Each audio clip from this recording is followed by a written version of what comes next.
Hi everyone. Um, I look really, really bad right now. I want to say to everyone, thank you for all of the prayers. I asked for my cat Bella, but 2 a.m. this morning, um, she let out a growl like a howl, and I ran into my bedroom, and I just knew. I knew she was letting me know she was going to pass.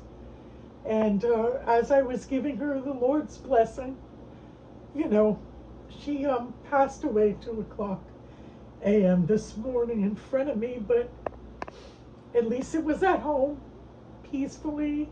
It was not on a cold vet table. Um, it was in front of me. And I mean, I'm just heartbroken.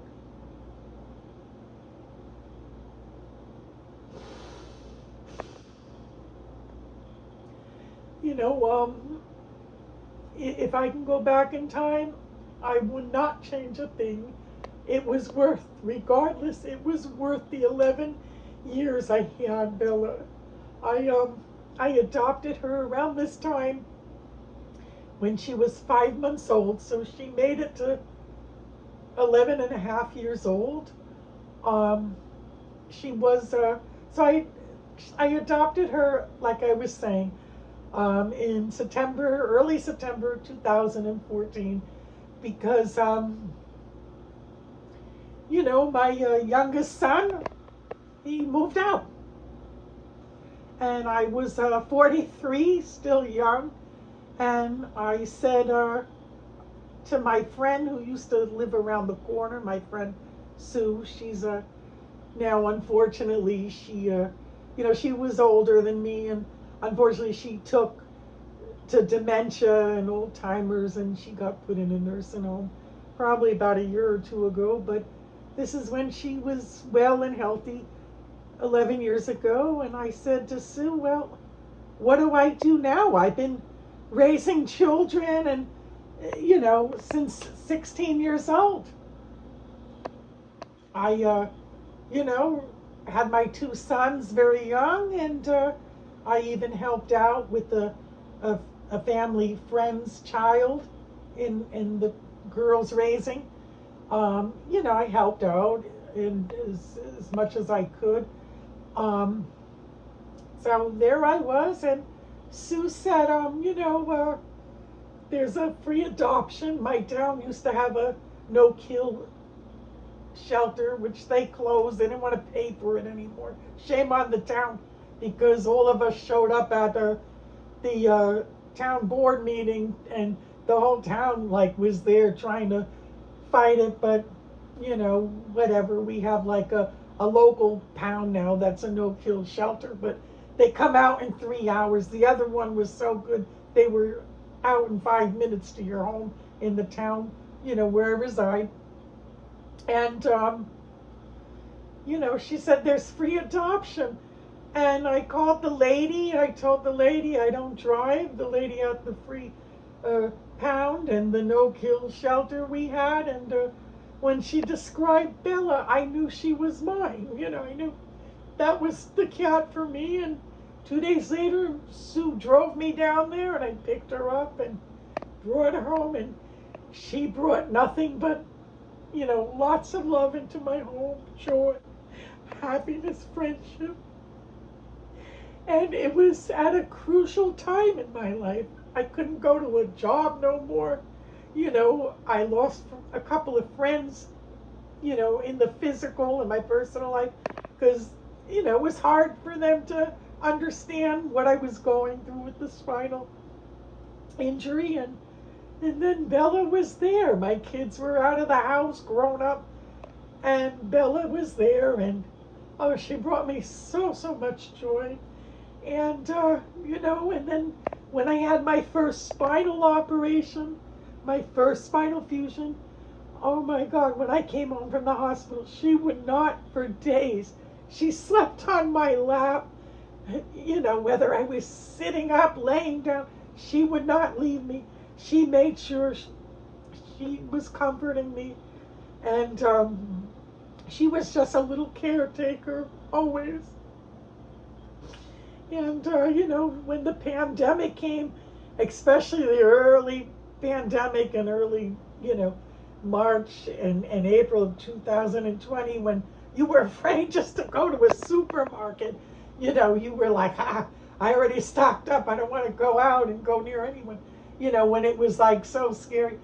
I had my Bella, you know, this was before I was on YouTube or I had no social media. And I had Bella. And Bella, right up until she passed this early morning at 2 a.m., was always just such a loving little fur baby.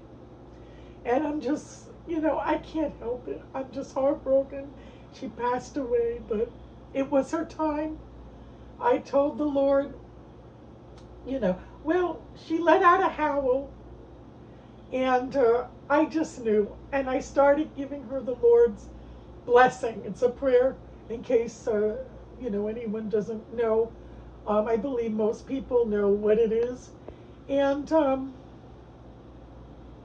she passed away right in front of me, but at least it was peaceful. And I did get her to the vet, like I was saying early this morning, and they did do x-rays and blood work, and, you know, hoping for the best. They sent me home with medications for her, but it was just her time. She started getting sick last year. Since I adopted her when she was 5 months old, she always had a skin allergy, but it was nothing when she was younger. You know, around this time of year, she'd get a little skin allergy. It was nothing. Most of the time, it would clear up in a day. I didn't even need the vet gave me like a little solution to put in a Q-tip on her. It was nothing.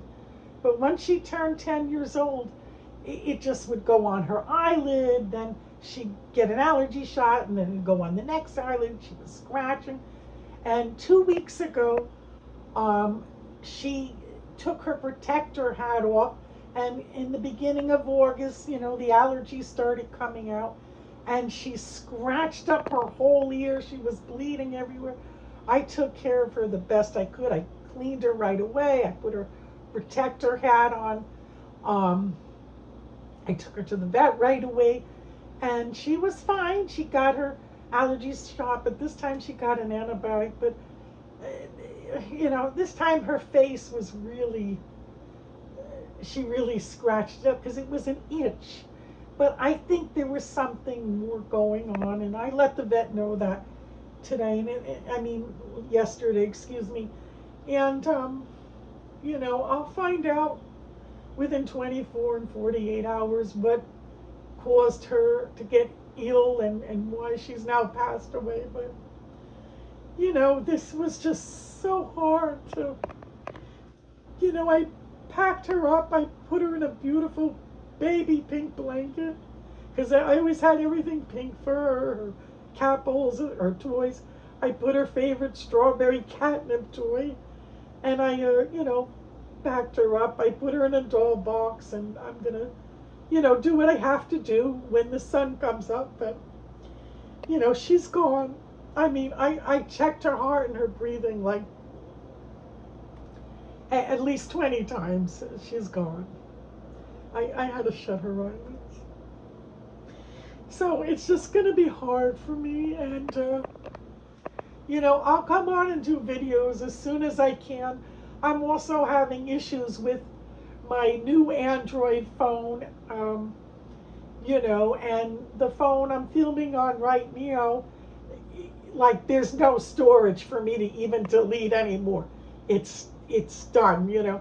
So I'm going to straighten that out. I have to physically go down to the cellular store if they can't help me when I call the cellular people. But it just, you know, the last 2 weeks have really been rough because she got sick, and it just, you know, and now she passed. So thank you again for all the prayers. But it was just her time, and you know, she was suffering, and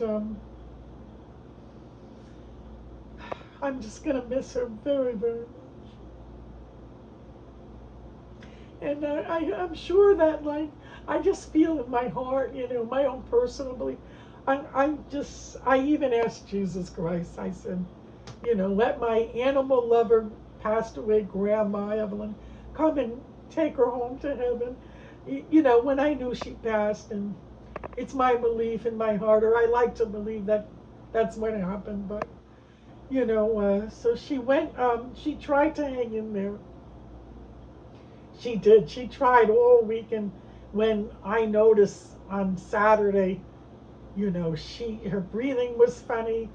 Um, and again, I did all I could, and then she threw up blood, and then she threw up blood a little bit less than Saturday, but two more times later, like late afternoon and early evening Sunday, and I looked on Google. It looked like coffee grinds. I mean, it was not coffee grinds, but it was on Google, and it didn't sound like, I knew she was not going to make it. I just had a feeling, guys. But it still hurts. It hurts. And so yeah, that's what's going on. And I'll be back on as soon as I feel up to it, and I'll do that box opening that I keep promising, and everything else I promised, and I'll just be late with it. That's all. And really, thank you again for all your prayers and kind words and thoughts. It's very, very appreciated. So thank you so much, and I just wanted to let everyone know thank you again, and R.I.P. my Bella. Okay, guys, see you soon. Bye bye.